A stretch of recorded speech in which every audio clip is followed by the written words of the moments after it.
Perfect. It is 7 o'clock. I'm going to call the meeting to order. All members except for Morgan Harrell are present. Looking at our agenda, we have citizen comment period.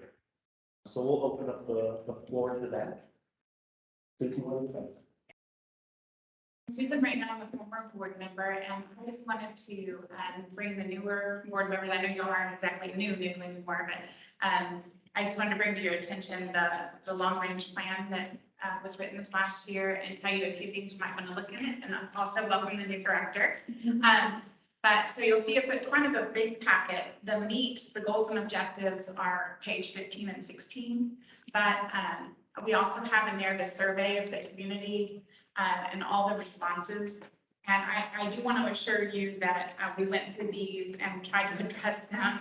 And but if you ever want to talk to me, I know Michael also probably could tell you a lot about all this, but about what we did to address them, I can talk to you about it. And I just, since I'm not on the board anymore, I just wanted to make sure that, you know, we put a lot of work into this. And so I wanted to, as much as possible, encourage you to read it and try to implement it. You know how it is when you're invested in something and you have to give it up. So it's a hard thing for me to give it up. So that's why I still come to the meetings. And so I wanted to make sure you get this products to your attention. Thank you. Do you want to hear any comments now, or do you want to wait until the? Perfect. If there are no other public comments, we'll move on to the consent items. Consideration and approval of the November 10th, 2022 board minute meetings. Have we all had a chance to review them with another minute or two to look it over?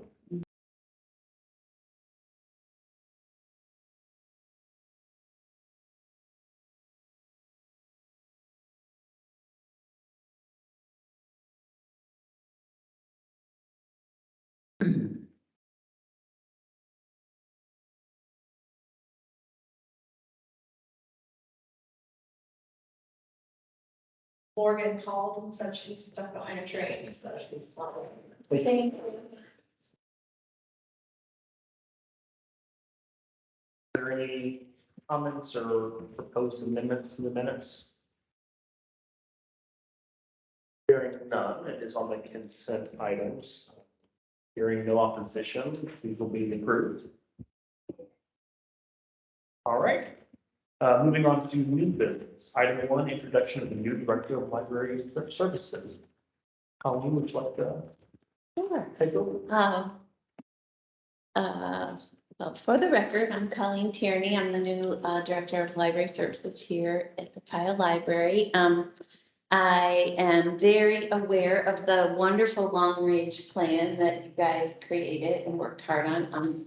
It was one of the things I had to go through to create a presentation for my interview. So I am very familiar with all the data and a lot of what the community asked for. And so I have a presentation that I made that I gave to in my interview that is sort of, in my mind, guiding a bit of what my role is here. So it's not going to be lost, I promise you. Those are a tremendous amount of work, and I'm so grateful. One of the things that attracted me to coming here was seeing all the work that went into that, and knowing that a board existed here that was very involved and hardworking, because that is not an easy task to do, and it's a very collaborative task. So I'm really grateful to have that, and that it was just finished means we won't have to do it for a little while. That also made me happy too, because it is a lot of work. Yeah, as I said before, I'm coming from Hutto Library, and I have been here. This is my second week, and have just been blown away by what a fabulous staff we have here. I mean, it's just been great. Michael has been holding down the fort. And it just has made it so easy for me to transition in here. And so I feel very, very lucky to walk into a place that has a staff that is just absolutely sustaining and running a library that is, going on without a director or an assistant director. So it is, I am just, I brag about all these people in this wonderful library every day when I go home because it's a great place and I'm so blessed to be here. So that's it for me. Thank you. Item 2, discussion on use of library advisory board handbook. Holly, you shared that with the group. Are there any comments you want to start off with? You want us to kind of give our thoughts? I guess, I have just used it in the past and I found it to be really helpful, just guiding in terms of what specific roles, the board has and can be really useful and helpful for, and especially for newer members. And I think it's just, I don't know the extent to which you guys have used it in the past. But, and I know there are guidelines that, the city, the codes, the city codes that guide, right, it's the codes. But I found it a very useful tool. And there are also, training videos through, the American Library Association, like an arm of the American Library Association that I also shared with the board, in Hutto, because, it's interesting to be in an advisory role because there's parts that it's a little bit of a interesting dance. And so I found that to be very useful. And I do have some particular pages that are ones that I thought were very helpful. I like, you guys already have a secretary and all of that. And Hutto, they didn't have that. So we've sort of started having a secretary.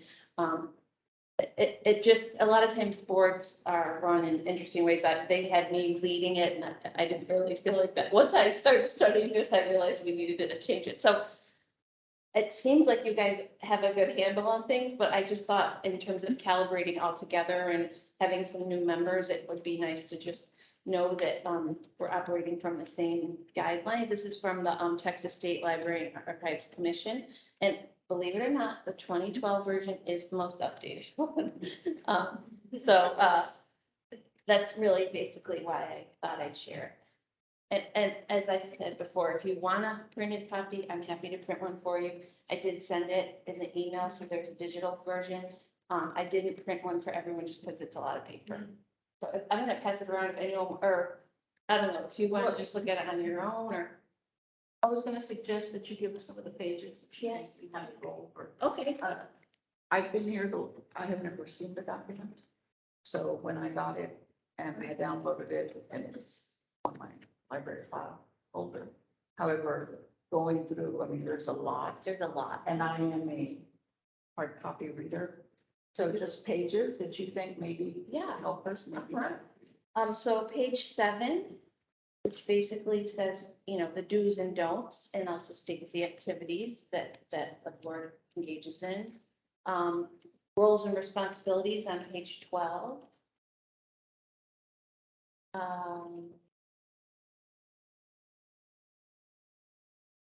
Meeting rules on page 27. Meeting minutes on 29. Items to include in meeting minutes on 30. And library director's duties and responsibility. Well, yeah, no, that one's for me, but the second one's decision-making, the library director and the library advisory board. That's on 33. Can you repeat that last? Yes, the heading is the decision-making, the library director and the library advisory board. And it's on page 33. There are other parts, but those are the main pieces that I felt like it's helpful. Okay, that's good, thank you. Any other topics on this item? So on this item, just a question that I have. You mentioned you've been on the job for 2 weeks, but having getting acclimated in reading this handbook.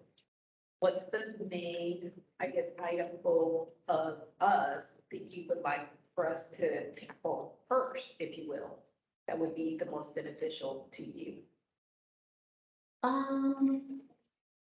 Well, I think one of the things that I know for certain that is, important, in general, and right now, is, the climate in the world, in our state and in the country, around, book challenges. And, hi, Morgan. Oh, Holly. Sorry, like. Welcome. And so, the way, I've been reviewing all our policies and trying to make sure that our policies are, where they need to be. I've just been sort of poking through, also making sure I understand, every library is different, and so I can support the staff in adhering to those. And, so, one policy that I was very concerned about, finding out the state it was in was the collection development policy and the policy for, if someone has a problem with materials, request for reconsideration. Because that is something that is going on, and I actually, and had an experience having a book challenge, in August. And so that's something that, the way our policy is pretty good. I think I want to tweak it, but then I would need to bring it to you and get you guys to approve it. And, I've been attending a lot of webinars through the American Library Association, around intellectual freedom, and making sure that, we're very educated and, so that we can protect myself and protect the library in the event that, something happens. And so, they have really directed very specific things that should be in your policy. Our policy looks pretty good. And one of the things that would involve you is, aside from if we have to change it, that I would run it by you guys and it would be a vote and we'd work on it together. But the other piece is, if there was a challenge, which means someone has an objection to some material in the library, and they filled out the request for reconsideration, which is the way it states. And the policy is pretty good because it shows us the steps. It should have steps. It shouldn't just be like the library director makes the final decision. It should have steps.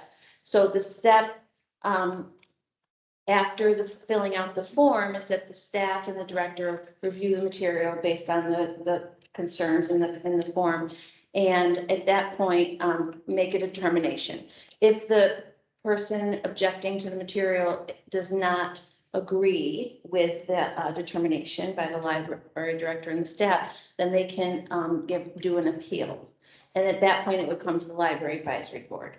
And so that is where you guys could be involved. So it's just, to me, obviously helping carry out the long range plan, is, and looking at that together and making sure everybody's kind of on board with where the vision is right now. But also that's one thing that I feel like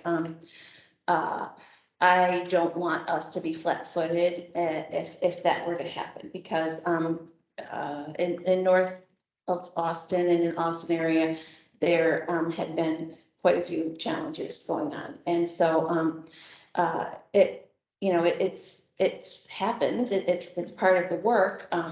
But it just, one of the things that's a little bit concerning is that a lot of the trend in this right now is that they're going after directors, and they're going after, like people's livelihood. I mean, I have insurance to protect myself for that, because that's kind of the route that some people are taking. So, so it's just, I think that would be a thing that would be super important, and just making sure that we're all aware of our policies around that.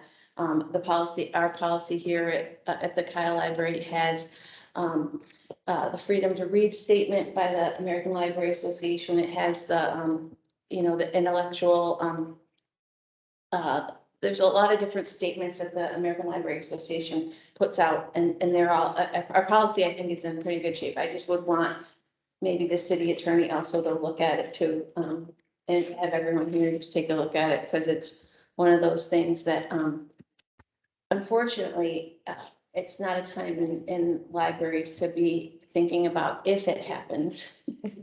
It seems like it's when. So, that's really where my, yeah, that's one of the big focuses right now.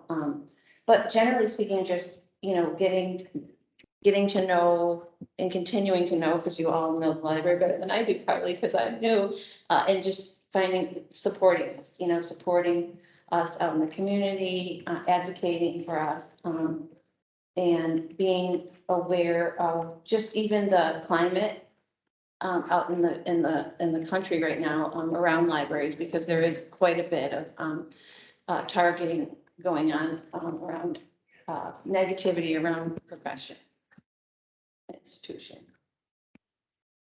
So maybe one of the things that may help is it a policy or is it an ordinance? Or what exactly is it that you want us to do the review? Because I would assume that if it's an ordinance, it's something that whatever the process is to do the review would have to go before city council to make a change versus if it's a policy that can just be edited or changed through the board. But and at what point do you bring in the city attorney as well to do that review? I would have to look at, I think that the changes to the library policies and procedures, it states somewhere that who has to review it and who has to approve it. And if sometimes it can just be approved by the library board and sometimes it has to be approved by city council. It depends. If it has to do with finances, it always has to go to city council. Of course. But I'm not exactly sure. That would be something I'd have to find out. I do know this was an area that I want to discuss as well, as policies have policies have loved looking it over, so I'm certainly happy to help out there. And I believe I saw that the ordinances for the organization of this board doesn't grant authority to make policy to a board. I'll definitely verify that, but that anything would be recommended up to council, and council has that say in policy. Yeah. I think that's what I. But I'll double check and confirm that they're helping out with that.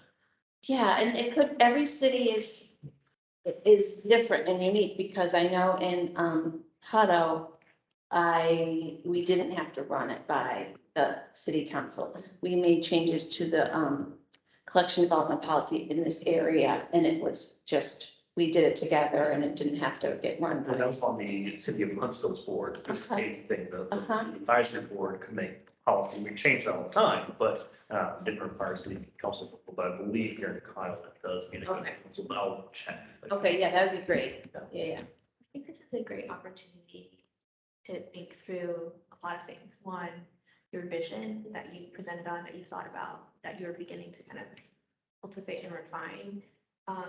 The long-term plan, as well as best practice and guidance from the state, right? So like there's a lot of different things that can converge and don't fit into the confines of this particular agenda, but I would love some more time to kind of dig in and find the areas to calibrate so that all of these things don't live in a silo, but that they can, I don't know, converge into. Merge into one, yeah. Yeah, for ourselves.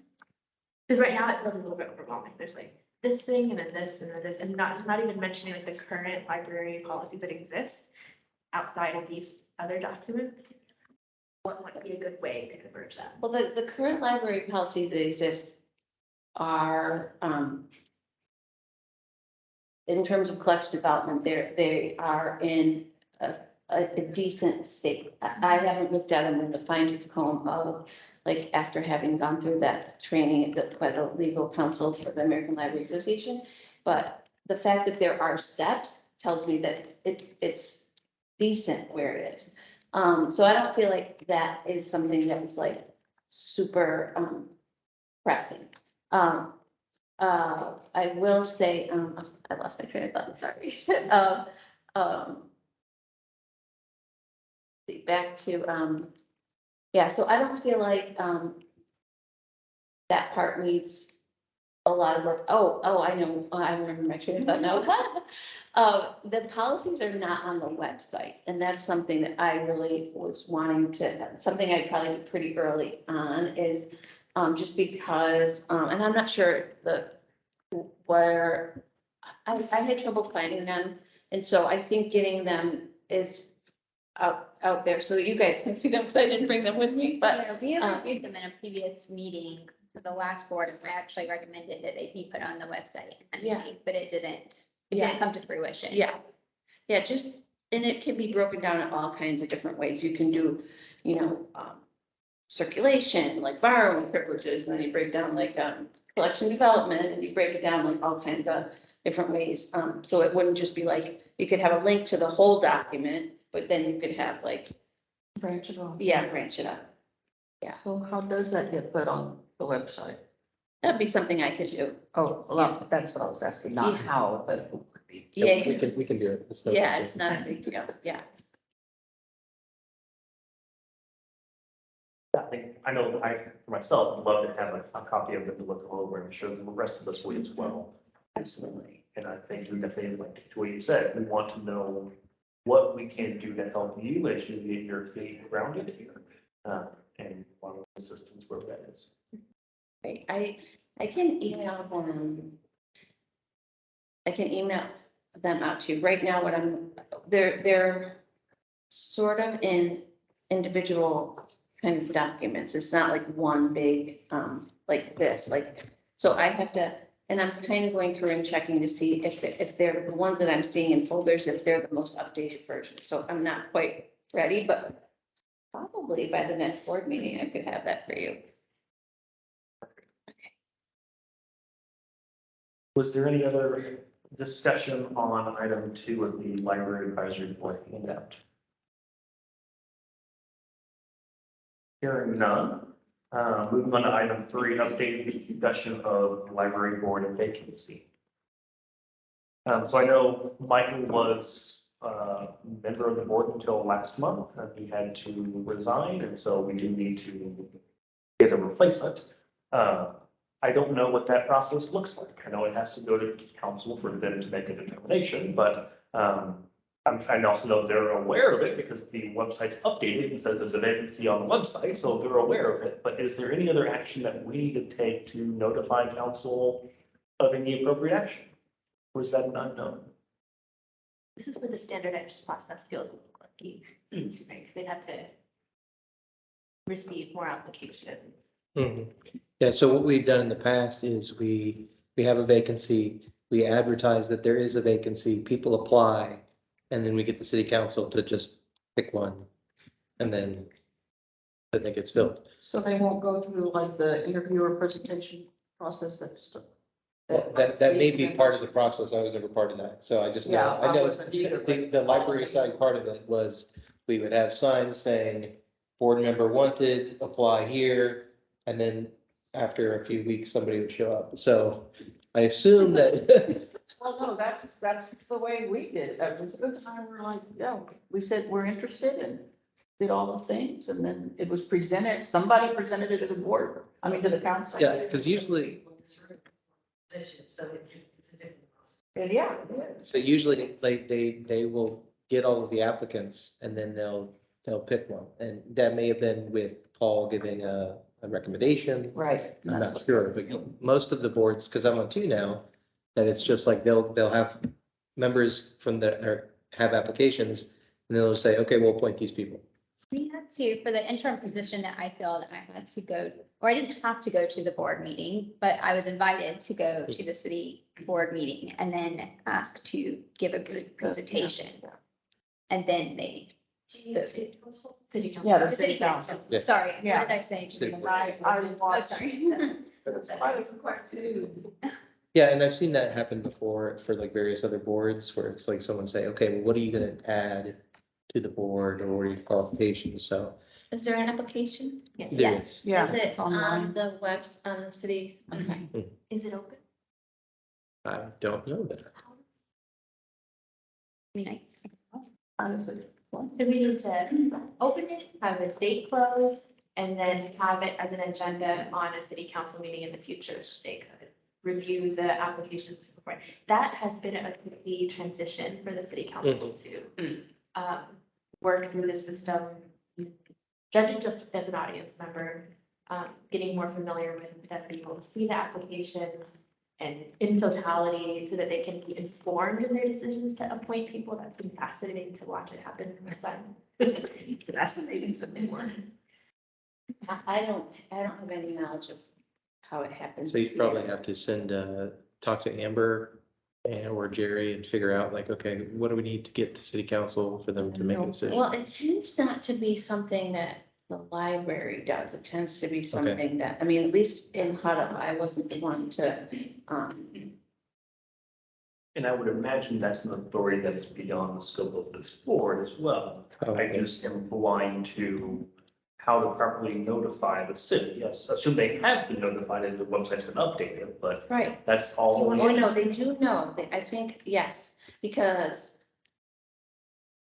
oh, wait, I think they had some applications from before. I think they're trying to figure it out. I think they are, now that I think about it, it is in process of like whether they need to open it up again or if they can contact people who've applied in the past. I think that was where. Yeah, because they So know it is about it. moving along. 'Cause I just remembered that. As soon as Michael did it, I informed the city secretary and they got all that stuff running, so they know about it.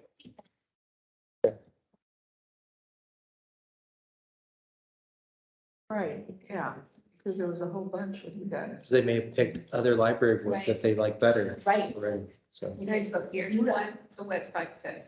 And in the event of midterm vacancy, city council may direct staff by majority vote to open the application period and establish a special meeting date outside of the dates established above with sufficient notice to the public. And because currently, if you go in, there is no way to apply for it. And that's what I recall, that is when we applied over the summer, the minute that it was closed, the link didn't work anymore.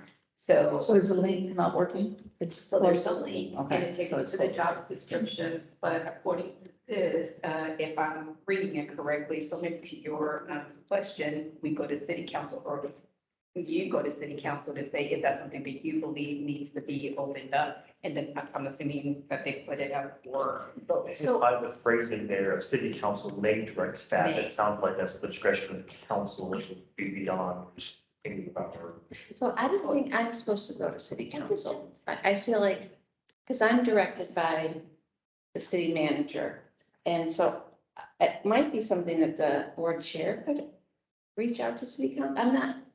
I'm not sure. I know that I'm not supposed to be directed by the city council. That makes sense. And I don't think I'm supposed to go to them. Like, there's a chain of. Not to the council itself, but you're right, the manager, the city manager. would Right, so contact. we notified the city secretary, who is a staff person, and, but in terms of like, the operation of the city council, I don't think that's something that would be stepping out of my, And I would sit out of our zone as well. It sounds like if the city is aware of it, city council will be making their discretion at that time, but Joy, you have any thoughts?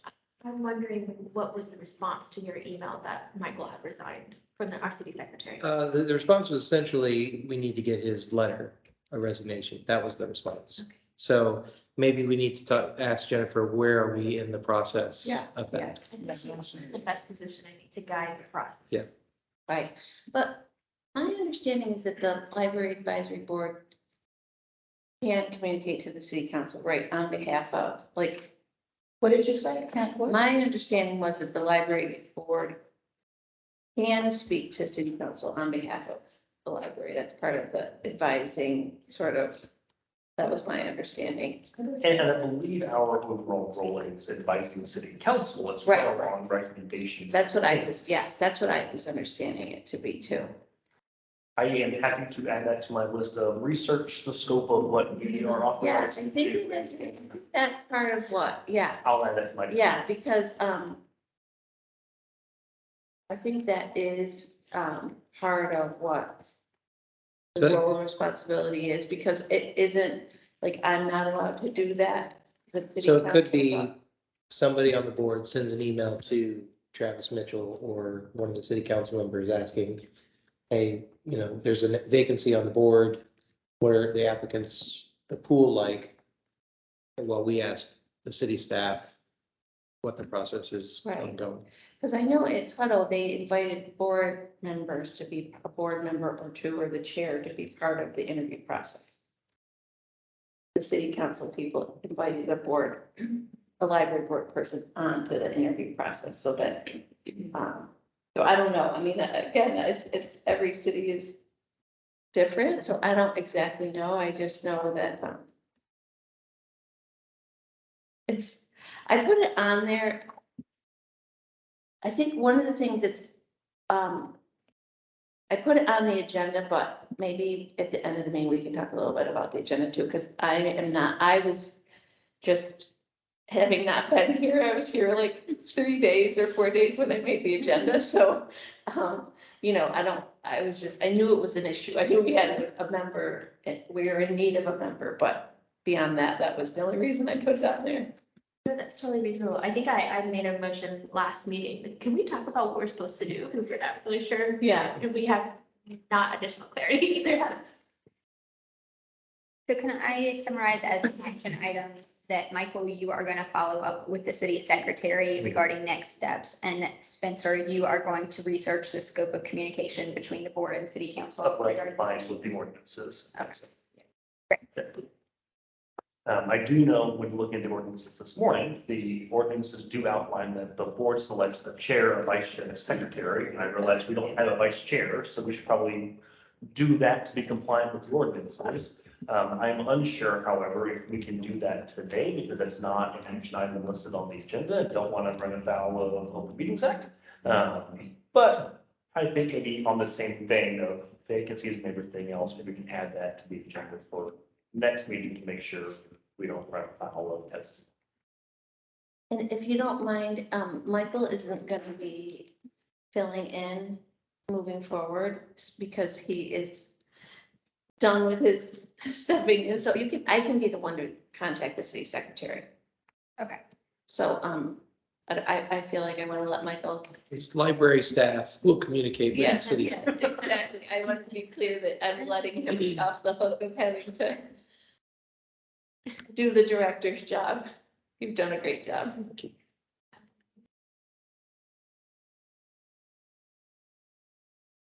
If there are no other topics on this item, we'll go on to continued business.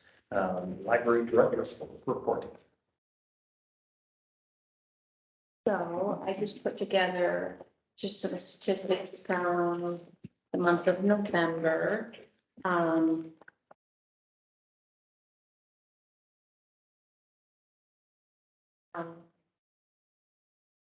Eventually you'll have that's like this, to compare, but because, I guess we'd have to look at last month's minutes to see the difference or whatever, but, this is something that I'm gonna be giving to Amber Lewis, my boss, every month, and, the details in here may change in terms of what I choose to highlight, but, for example, not every time will we have the pounds of food for Case County Food Bank because we just did a food for fines for 2 weeks in November. And so we were able to donate 210 pounds of food to the food bank.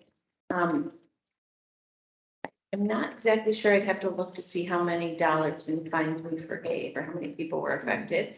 But I do know we did gather that much food. And ironically, the number of hours we were open to the public was the same as the number of pounds of food we donated. Lucky number tonight. And the graph is statistics on the databases. So basically the report includes all the statistics, and then also just as I said before, I'm concluding my second week here at the Kyle Library, and Tara is out on medical right now, and Michael has been filling in, and things have been running remarkably well, very, very smoothly.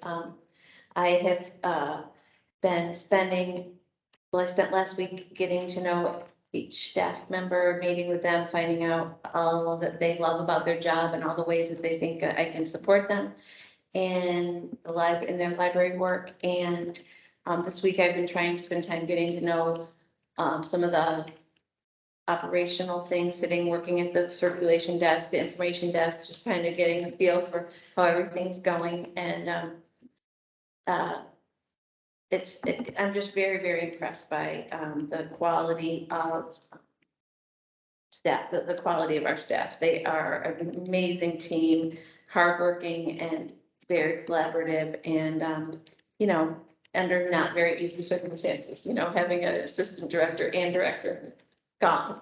And so it's going very well. Our programs are very well attended. It just seems like things are going well. I don't have a ton to report on other than that because I'm just observing everything, but yeah, things have been going very well. I love an infographic. Oh, thanks. I know it's not pound for pound, but I would love to see like a year-end summary at the end of the year. I know we're getting close, but and it wouldn't happen until after the year's Oh, done. yes, But yeah. that would be great. to go Yeah, through. like just, you mean 1 year compared to another, or? Because in the long-term plan, there's like 14, 15, 15, 16, and they're not exactly the same types of defined attributes. Like patron count is very differently defined, I believe, just because the numbers are incredibly different. But I would love to see, even if it's these numbers, in a year end, something. On your little line chart, you want to clarify what the time range is here. The title is 12/31/2022, but I don't know that 12/31 is the right. No, it's really just the month of November. Okay. It's just the month of So November. 11/30. Yes, they just wouldn't, the way it was populated, if I did, it wouldn't let me choose a specific date, so I just chose till December, and it said doing December 1st, it did, so it's really just a month. Okay. Yeah, and so it's, these are our most used databases, the e-reader, the Hoopla, which is video, and also e-books, audiobooks. I was, and the contrast here is that the internal is they've used it in the library, external is people using it from home. Mhm. So that's just the difference.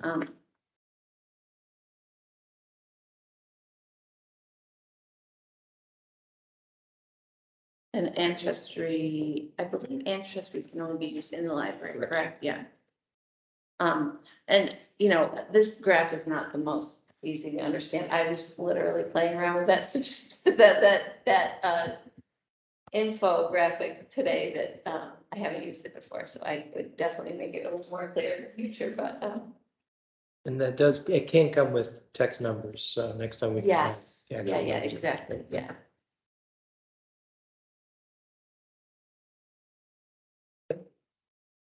There are no other questions. We'll go on to the Friends of the Library. Last month, and so all of you except for Morgan and Colleen. So I'll just repeat the thumbnail sketch of the Friends that I gave everyone.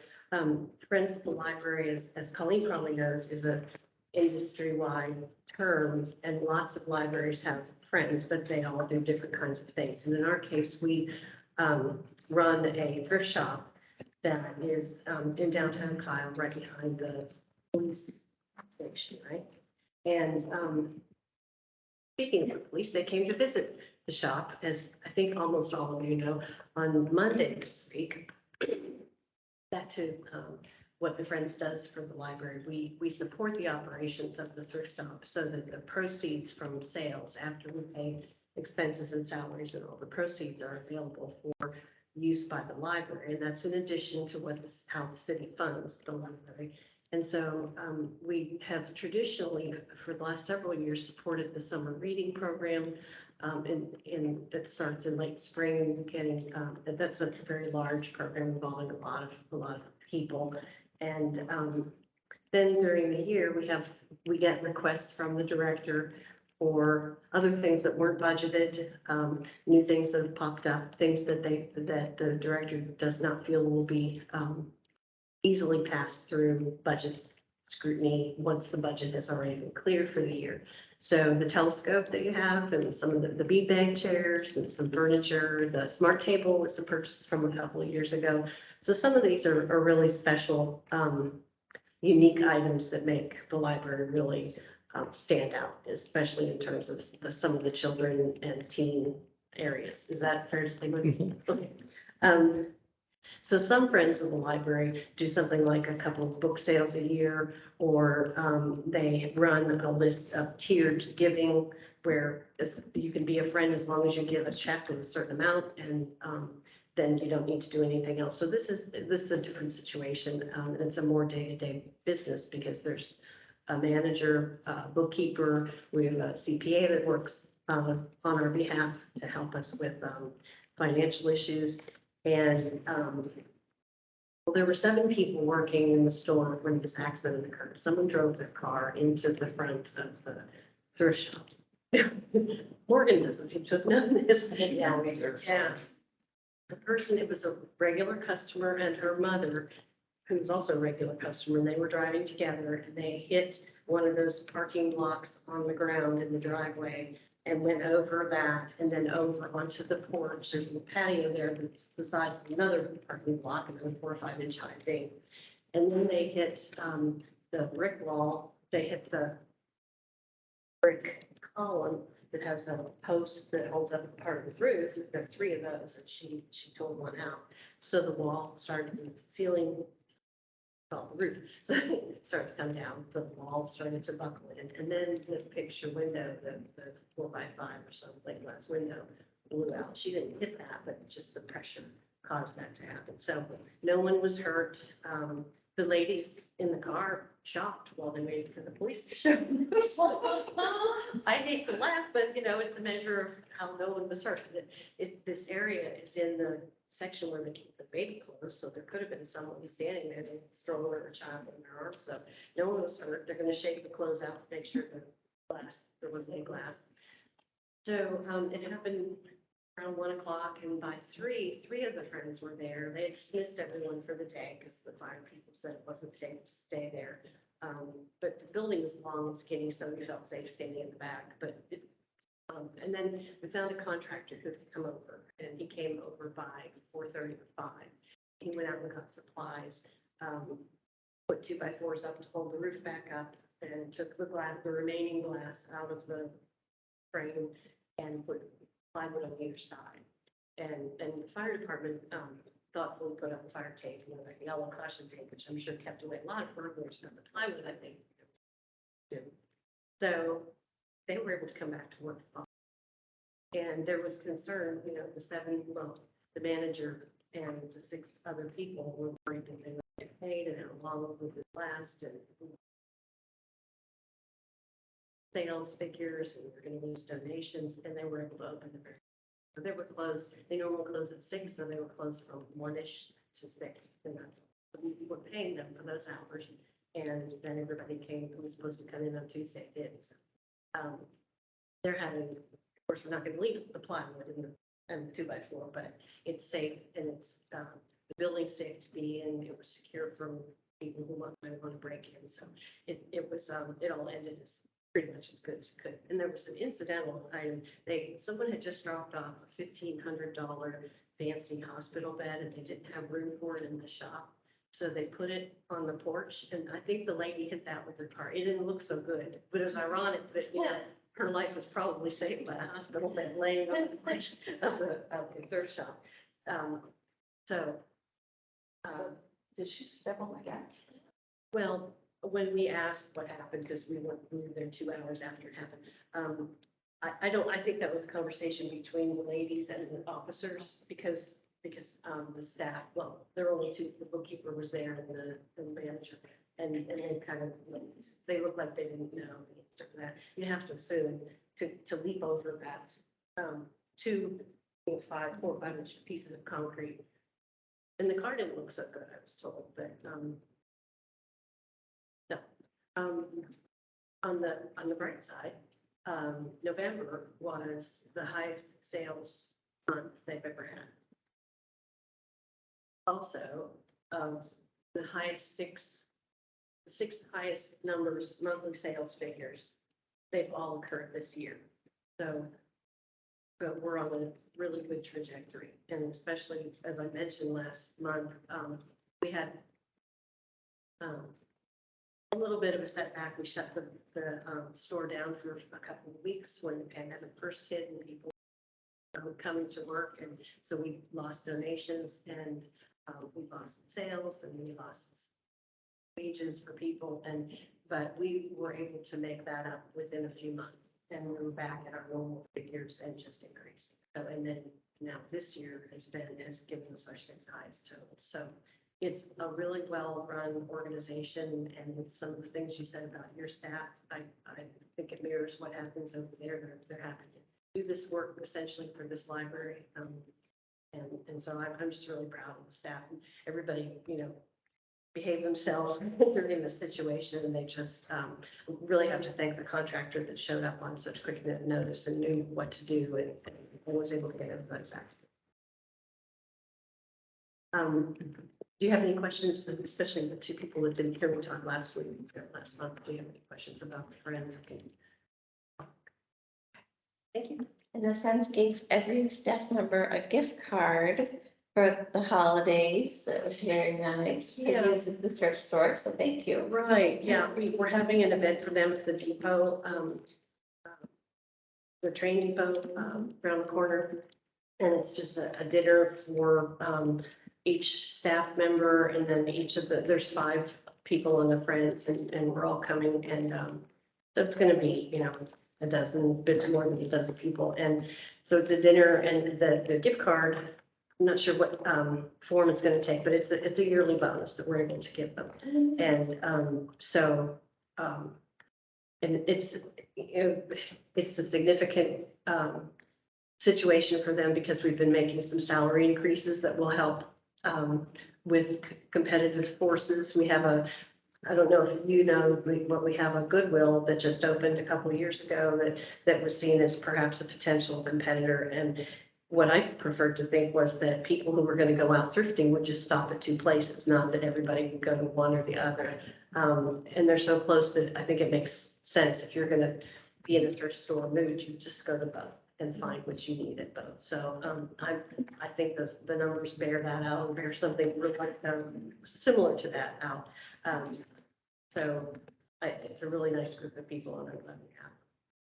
And I guess I didn't speak as clearly that the thrift store gave the library staff gift cards to the thrift store Oh, for that's the great. holidays. I see it. Yeah, I'm sorry. that was so nice. Backwards, because Yeah, I I'm so sorry. at the accident scene, we were going, okay, what percent and how much do we? Yeah, So I just assumed that's what you're talking Julie about. came over and Oh, she- introduced herself and gave every staff member a gift card to go to the thrift store, so that was very sweet. It was a card to go to the. Yeah, shop. yeah, yeah. Wow, that's nice. We always look forward to those during Christmas time. We Yeah. always get those. It's great. Well, it's funny how people were, as we were gathering in the front of the store, and we had the door locked from the inside, and the contractor was coming, and other things were happening, we need to be there to open the door or not. But there were customers coming up between 5 and 6, and it closes at 6, and they look at the tape, and they like try and figure out, how am I gonna get in, bust through the tape. And it was like half the people were oblivious, like, are you closed?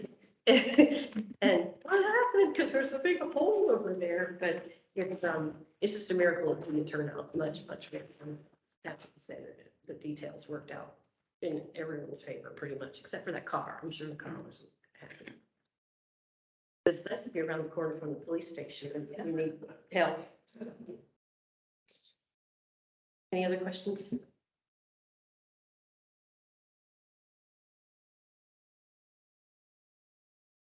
So with that, we bring it down to the end of the agenda. If there are no other topics of conversation,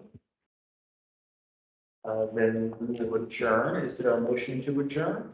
Can I just make sure for the next meeting, we agreed in the next meeting, we need to nominate a vice chair? Yes. Okay. And then our next meeting is on January, add that? Usually we have a section that's like next meeting. As well. Yes. 12, yeah. Great.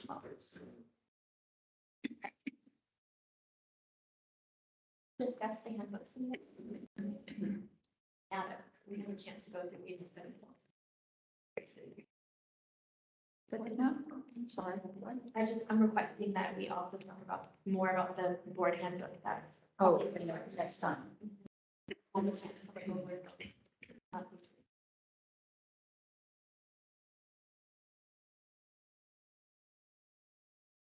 Any other requests from the group?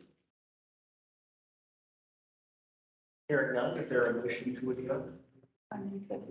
There's been a motion. Is there a second? Hearing a second, all in favor? Opposed? Meeting's adjourned at 7:51.